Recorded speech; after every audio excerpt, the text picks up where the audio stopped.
बिस्मिल्लाहिर्रहमानिर्रहीम। अस्सलाम वालेकुम जी, कैसे हैं आप सब लोग। उम्मीद करती हूँ कि आप लोग खैरियत से होंगे और खूब मज़े से होंगे। और मेरी आवाज़ से आपको पता लग गया होगा कि मेरी तबीयत ठीक नहीं है। मेरा गला बहुत ज़्यादा ख़राब है, कल से ख़राब है।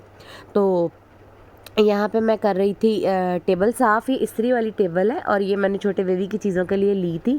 और इसमें जो है वो उसके इसके ऊपर हर वक्त ही, चूँकि ये रूम में है ना, तो सबको लगता है कि ये चीज़ें इसको समेटना जो है ना वो आसान है, इस पे चीज़ें रख देनी है। तो यहाँ पे मैं इसको कर रही थी साफ़। और मैंने इस्त्री वाला इसको जो कपड़ा बिछाते हैं वो धुलवाया था, तो वो मैं उस पर बिछा रही थी। तो बाकी मैंने चीज़ें सारी इसमें से इकट्ठी की हैं। तो यहाँ पे मैंने कुछ सौदा भी मंगवाया था, वो भी रखा हुआ था। और ट्रैश बैग वगैरह और इस तरह की चीज़ें जो है ना मैं उठा रही थी। तो ये छोटे बेबी की भी चीज़ें हैं। तो इस तरह से मैंने उनको लैदा करके हर एक चीज़ को लैदा कर लिया और इसको टेबल को साफ़ करके इस पर मैंने कपड़ा बिछा दिया। तो यहाँ पे ये है कि रूम में ही इसको रखा हुआ है।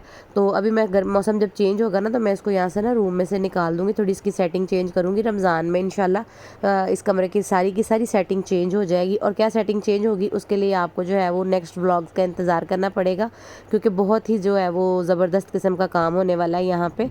तो वो मैं आपके साथ शेयर करूँगी। तो जब बच्चे घर पे होते हैं ना, तो फिर मुझे थोड़ी सी आसानी हो जाती है कि वो ना अपने भाई को देख लेते हैं। जिस टाइम वो स्कूल गए होते हैं ना, जिस टाइम वो पढ़ रहे होते हैं, तो फिर उस वक्त जो है ना वो मैं सिर्फ उसको, छोटे बेबी को देखती हूँ और कोई काम नहीं करती। तो इस वक्त वो उसके साथ खेल रहे होते हैं। तो मैं इस तरह से ना रूम में कपड़े धोए थे बैठ, तो मौसम चूँकि उस तरह का हो रहा था, तो बारिश वाला मौसम हो रहा था, तो कपड़े उतार के तो सोफ़ा पे रख दिए थे। तो यहाँ पे जी मैं आई हूँ किचन में, और किचन में मैं देख रही थी कि जो चूल्हा है वो सिर्फ ऊपर ऊपर से साफ़ हुआ है और वो नीचे से उसकी जो है ना वो जमनी। पहले मैंने सोचा कि मैं उसको साफ़ कर दूँ, लेकिन फिर मैंने कहा अगर मैं इसको साफ़ करने के चक्कर में बैठी ना तो लेट हो जाएगा। तो ये मैंने चकला बेलना और आग खुशके वाला बर्तन जो है ये भी मैंने धोने के लिए साइड पे किया था, लेकिन उसने वैसे ही उठा के साइड पे रख दिया, धोया नहीं है।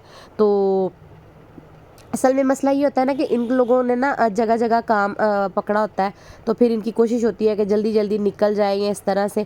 तो मैं अपनी तबीयत की वजह से जो है ना वो मेरी मजबूरी बन गई है कि मैंने अभी, मुझे हेल्पर की ज़रूरत है, क्योंकि मैं काम कर नहीं सकती उस तरह से। तो पहले मेरे बच्चे छोटे थे, मैं तो भी कर लेती थी।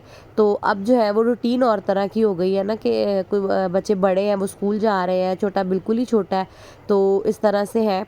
और यहाँ पे मैं बनाने लगी थी जी आलू गोभी का सालन। मैंने काट के इस तरह से रख ली थी। मैंने सोचा पहले मैं सालन बना लूँ। तो बच्चे स्कूल से आ गए थे, तो मौसम चूँकि चेंज हो रहा है, तो फिर मैंने सबको जो है वो स्ट्रॉबेरी का मिल्क शेक बना के दिया, क्योंकि स्ट्रॉबेरी जो है वो कुछ दिन की मेहमान है और इसको जल्दी जल्दी से इसका इस्तेमाल कर लेते हैं। तो यहाँ पे जी काफ़ी चीज़ें बिखरी पड़ी थी, तो कंजा इसमें डाल रही थी दूध, और कंजा खाने लगी थी कोको क्रंच। और यहाँ पे आप देख रहे होंगे पीछे लहसुन और अदरक जो है वो मैंने छील के रखा हुआ है। तो ये मैं जो है वो लहसुन अदरक का पेस्ट बना लूँगी। मैं इतना इतना ही बनाती हूँ 1 वीक का ना। बहुत ज़्यादा जो है ना वो उसकी वो फ्रेशनेस ही नहीं रह जाती है। लोग जी 15 दिन का बना ले, महीने का बना ले। जैसे अभी भी मैं देख रही हूँ कि व्लॉगर्स जो हैं वो अपना क्या कहते हैं उसमें करने के लिए इतना इतना ज़्यादा जी ये बना रहे हैं, वो बना रहे हैं, रोज़ों में ये कर रहे हैं, वो कर रहे हैं।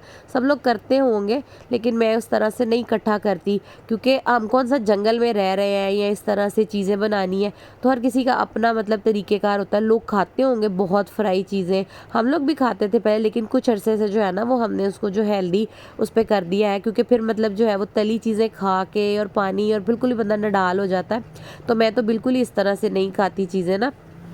मैं पूरे रमज़ान में सुबह के टाइम, सहरी के टाइम मैं दही के साथ सूखी रोटी खाती हूँ, उसकी वजह से मुझे रोज़ा नहीं लगता है। तो फिर इस तरह से अगर मैं घी वाली रोटी खा लूँ तो साथ वो डकारें और इस तरह से बहुत बुरा मैदे का हाल हो जाता है। अच्छा जी, तो उसके लिए हम करेंगे बाद में बात। तो यहाँ पे मैं बना रही थी मिल्क शेक स्ट्रॉबेरी का।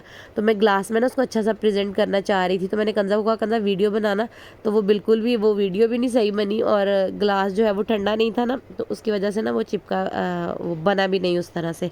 तो यहाँ पे जी ये हो गया है शाम का टाइम, और शाम का टाइम मैंने बनाया था ये शामी कबाब का मसाला।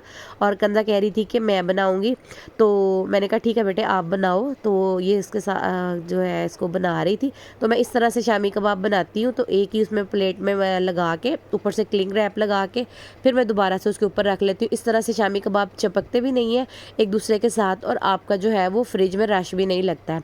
तो यहाँ पे इस तरह से कर रही थी वो। तो उसकी ये देखिए इसमें एक सांचा पड़ा हुआ है कबाब बनाने वाला, सबको पता ही होगा किस तरह से मिलता है।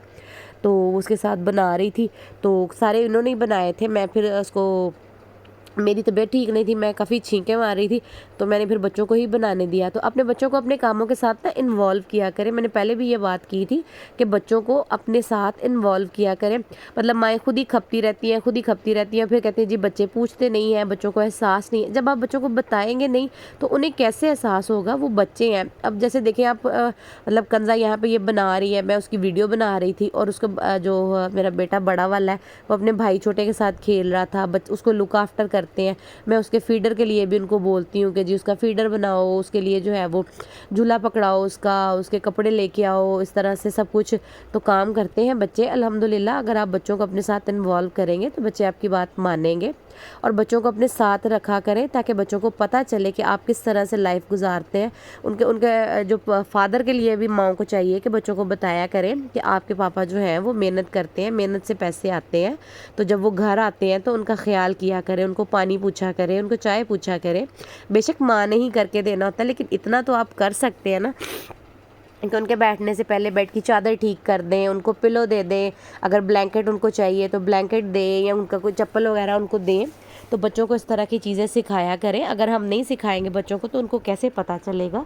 तो आपसे मिलते हैं जी नेक्स्ट वीडियो में। अल्लाह हाफिज़।